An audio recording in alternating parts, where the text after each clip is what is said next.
আজকে তেলের পিঠা বানানো হচ্ছে। মাশাআল্লাহ, গোলাটা এই যে একদম পুরো পারফেক্ট একটা গোলা হয়েছে। চালের গুঁড়ির গোলা এটা, কারণ তেলের পিঠা তো চালের গুঁড়া দিয়ে বানাইতে হয়।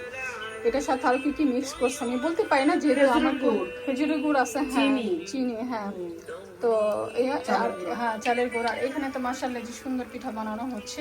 আর এখানে অলরেডি যে অনেকগুলো পিঠা বানানো হয়ে গেছে। দিব, হ্যাঁ তো এখানে আর এই যে এখানে হলো পিঠা ভাজা হইতেছে। আর এখানে আমরা অলরেডি খাচ্ছি আর বাঁচতেছি সবাই মিলে। হ্যাঁ আর ওরা খেলতেছে এত সুন্দর করে।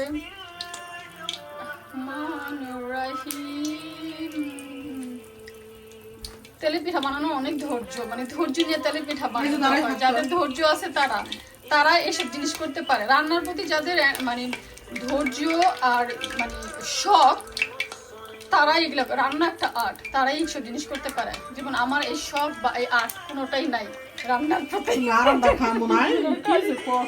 আমি শুধু খাই আরামে। এই যে তোমরা সবাই খাও আমাকে, এটা কি কম নাকি? তোমরা যে সবাই আমাকে বানায় খাওয়াও। এই যে একটা হয়ে গেছে সুন্দর মাশাআল্লাহ, আরেকটা এই যে এখন রেডি।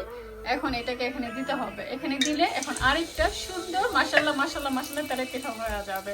বিসমিল্লাহির রহমানির রহিম।